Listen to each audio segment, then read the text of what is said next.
할렐루야. 오늘도 하나님의 사랑 가운데 넘치시기를 축원합니다. 오늘 9월 3일 화요일 날 아침입니다.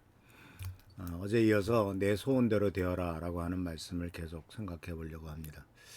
내 소원대로 되라 라고 하는 말씀 속에서는 몇 가지 아주 중요한 신학적 의미를 담고 있습니다. 첫 번째는 이 내 소원대로 되어라 라고 하는 말은 믿음의 결과라고 하는 거죠. 즉, 이 여인이 믿음을 보여주었기 때문에 예수님께서 내 믿음대로 되라 이렇게 말씀하셨다는 겁니다.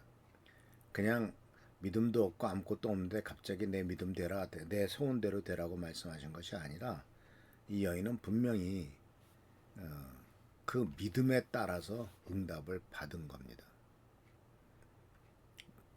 그러니까 예수님께서는 그 병을 고치러 나왔던 문제 해결하러 나왔던 또 귀신을 쫓아달라고 요청하면서 나왔던 간에 눈을 뜨게 해달라고 하면서 왔던 간에 모든 것의 공통적인 요구사항은 두 가지죠. 내가 원하는 대로 이루어질 것을 믿느냐 하는 것과 또 한 가지는 내가 그 일을 할 수 있다라고 믿느냐라고 하는 겁니다.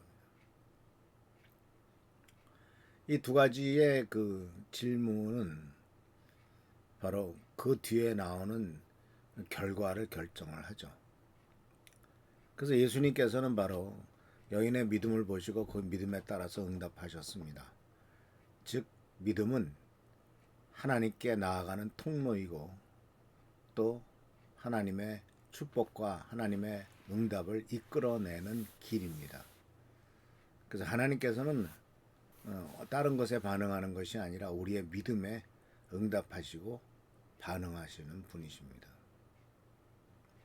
그리고 또한 주님께서 내 소원대로 되라라고 말씀하셨던 것은 하나님의 주권 안에서 이루어지는 것이죠. 예수님도 겟세마네 동산에서 이 잔을 내게서 지나가게 해주십시오라고 기도했지만은 내 뜻대로 마옵시고 아버지 뜻대로 해달라고 하는 유명한 말씀을 하죠. 이것은 바로 뭐냐면 모든 기도 응답은 내 원하는 대로 되는 것이 아니라 바로 주님의 하나님의 주권적인 응답이다라고 하는 거예요. 즉, 우리가 믿음으로 구할 때 하나님은 소원에 응답하시지만 그 응답은 하나님과의 주권과 하나님의 뜻 안에서 계획 안에서 이루어지는 것이지 우리가 원한다고 무조건 다 이루어지는 것도 아니고 내가 원하는 방향대로 이루어지는 것도 아니다라고 하는 거예요. 그래서 성도 여러분, 우리들은 이와 같이 주님의 주권적인 응답은 하나님의 뜻 가운데서 이루어진다는 것을 확신하는 겁니다. 어떤 때는 100%내 뜻대로 이루어질 수도 있겠죠. 그러나 어떤 때는 내 뜻대로 이루어지지 않을 수도 있습니다. 하나님이 원하시는 뜻은 내가 원하는 뜻보다 앞서기 때문에 그렇습니다. 그래서 이 선포는 바로 하나님의 은혜와 긍휼에 대한 응답을 의미한다는 거죠. 내 소원대로 되라 하는 것은 예수께서 하나님께서 은혜와 긍휼로서 너의 소원에 응답하실 것이다 라고 말씀하시는 겁니다. 그리고 또한 이 내 소원대로 되라는 것은 말 그대로 소원 성취죠. 즉, 우리의 소원을 믿음으로 하나님 앞에 드릴 때, 그리고 그 소원이 하나님 앞에 들어질 때 하나님의 뜻과 이것이 일치한다면 성취될 수 있다라고 하는 것을 의미합니다. 그래서 단순히 내가 원하는 것, 인간의 욕망이나 바람이 아니라 하나님의 영광과 뜻을 추구하는 소원. 그래서 마태복음 6장 33절에서도 너희는 먼저 그의 나라와 그 일을 구하라 그리하면 이 모든 것을 더해 주시겠다라고 약속하심으로써 무엇을 먹을까, 무엇을 입을까, 무엇을 마실까 걱정하고 있는 인간들에 대해서 그런 거 걱정하지 말고 하나님의 뜻을 먼저 추구하라고 우리들에게 가르쳐주고 있지 않습니까? 그래서 우리들은 가장 중요한 것은 하나님에 대한 믿음을 더욱더 키워나가는 거예요. 그리고 그 하나님에 대한 믿음은 작은 기도 응답이 쌓여서 이루어지는 겁니다. 큰 기도 응답도 있겠지만 그거보다도 작은 하나하나 작은 일 하나하나 가지고 다 기도하는 거죠. 전에도 한번 말씀드린 기억이 납니다만은 우리 동현이나 주연이나 처음에 정말 유학을 가려고 결정을 했을 때 막막했죠. 그런데 모든 순서 단계마다 다 하나님께 간구하는 기도가 필요했었습니다. 그 학교에서 요구하는 토익이나 토플을 봐야죠. 그 다음에 그쪽에다가 신청을 해가지고 허가를 받아야죠. 그 다음에 또 허가만 받으면 됩니까? 비자도 내야죠. 학비 문제도 있죠. 또 거기에 기숙사 문제 있죠. 항공권 문제 있죠. 하여튼 한두 가지 문제가 아니에요. 그러니까 그런 문제 하나하나를 놓고 요번 문제가 해결되면은 그 다음 문제가 또 다가오니까 또 기도하고 그 다음 문제가 또 다가오면 또 기도하고 그러니까 이런 일들이 계속 쌓이면서 우리의 믿음이 점점점 커지는 거죠. 하나님께 응답하셨어. 그 다음도 이렇게 응답하실 거야. 그 다음도 이렇게 응답하실 거야.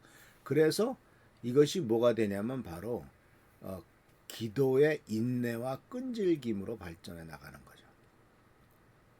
작은 일들이 쌓이면서 어떤 때는 좀 시간이 걸릴 때도 있죠. 그랬을 때는 하나님께 불평불만하는 것이 아니라 기도할 때 즉각적인 응답이 없더라도 포기하지 말고 계속해서 하나님께 나아가는 것이 중요하죠. 지금 당장 이루어지지 않는다고 해서 포기할 것이 아니라 하나님 앞에 꾸준히 나가는 태도가 굉장히 중요하다는 겁니다. 지속적으로 하나님 앞에 나아가는 것. 지속적으로 주님 앞에 나아가는 것이 바로 하나님께서 우리들의 믿음을 연단하시면서 동시에 우리들의 믿음을 키워가시는 길이기도 합니다. 그러면서 그런 과정 속에서 우리가 뭘 배우게 되냐면 하나님의 뜻을 구하게 되고 하나님의 뜻이 어떤 것인가 하는 것을 깨닫게 되는 거죠. 하나님의 뜻 가운데서 올바른 마음을 먹고 이렇게 기도했더니 하나님이 응답해 주셨다. 그런데 어떤 내 욕심과 내 뜻과 내 생각을 앞세워서 기도하려고 했더니 하나님은 그것을 기도를 응답하시지 않을 때도 있고 아직 준비가 안 됐다라고 좀 연장시키실 때도 있더라 하는 거죠. 그래서 우리는 우리의 소원이 하나님의 뜻과 일치하는지를 점검해야 됩니다. 우리가 소원하는 것이 단순한 개인적인 욕망이 아니라 하나님께서 기뻐하시는 것인지 하나님의 영광을 위한 것인지 한번 생각해 볼 필요가 있습니다. 그래서 우리가 이런 것들이 바로 우리의 기도가 더 확실하게 응답될 수 있는 중요한 요소입니다. 그러면서 계속적으로 우리의 마음은 하나님 앞에 항상 겸손함을 유지하는 것이 필요하겠죠. 이제 내일 모레 계속 말씀드리겠습니다만 이 여인은 예수님과 제자들로부터 박대를 당합니다. 거절당합니다. 그러나 그 거절당함과 박대당함으로써 포기하고 물러서지 않습니다. 이것은 바로 하나님 앞에 겸손히 오직 주님만이 이 모든 것을 해결하실 수 있는 분인 것을 믿고 고백하면서 나갈 때 겸손한 마음으로 나갈 때 이것이 가능하다는 것을 생각하시면서 이 여인의 모범을 따라가고 여인의 길을 따라서 하나님 앞에 깊은 믿음을 키워가고 끈질긴 기도와 인내의 기도를 하는 우리 귀한 성도들 되시길 바랍니다. 할렐루야 축복합니다. 기도하겠습니다. 오늘도 주께서 함께 하신 은혜를 감사드립니다. 주님은 우리들을 항상 좋은 곳으로 채워주시며 은혜로 채워주십니다. 그러나 우리가 기도가 응답될 때가 늦을 때도 있음을 압니다. 주여 우리들에게 믿음을 다해 주옵시고 오직 하나님 뜻에 합당하게 행하는 우리가 되도록 인도하옵소서. 예수님의 이름으로 축복하며 간절히 기도하옵나이다. 아멘. 할렐루야. 교회와 나라 민족에서 우리 또한 우리 최순규 장로님, 한은조 선생님을 위해서 기도해 주시고 하나님의 귀한 축복이 임하도록 기도하는 우리 모두가 되기를 축원합니다. 할렐루야 축복합니다.